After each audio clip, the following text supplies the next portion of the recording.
Peggy 16.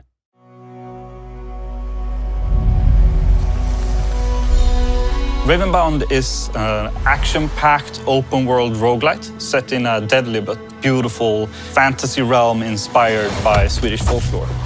It's being developed by a small and dedicated team here in Stockholm. When making an open-world roguelite, it's like taking a traditional roguelite, but you tear down the walls of the traditional rooms of the dungeon crawl and instead exposing the options and choices to players. A staple of Ravenbound and the roguelite genre is permadeath, so we've based a lot of our design around that. We have implemented a card system.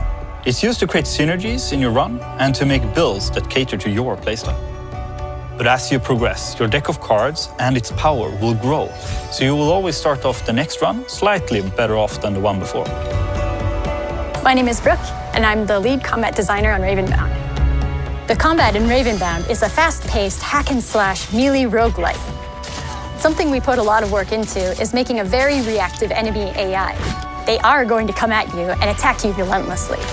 For example, the warden fights. Those turn into a dance where the AI is forcing you to move around, and you have to use your entire arsenal of dodge and guard to be able to defeat them.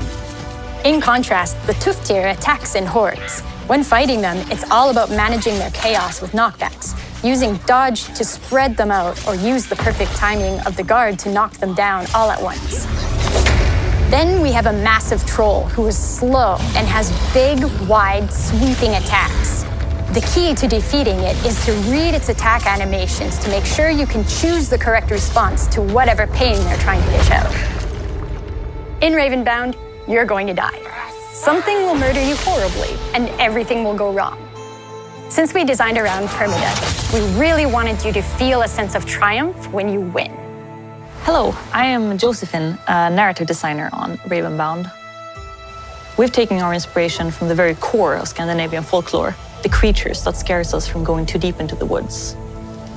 When you look at folklore, it's essentially just stories that people tell each other of what they don't know or understand. It's not about mighty heroes or warrior gods. It's about how the world is dark and dangerous, and these stories work to both entertain and warn people. We wanted to bring that feeling into our fantasy world and make it about the people and their experiences and the dangers of straying from the path. The world of Avalt is a world of two ages existing side by side, the old and the new. In times of old, the gods were always present, the heroes were mighty, and the craftsmen made amazing things. But all of that has been lost. The new world is more grounded. It's a world of struggle and survival. The monsters have been twisted and have reclaimed the wilds and are an ever-present danger to its people. Through the blessings of the Raven, you get access to a history that has been lost to the people of Avalt. You, the vessel, get the full picture of what the world was and what happened to its inhabitants. We are really excited to talk about Ravenbound with you. You can find us on Discord or any other social media. Come talk to us.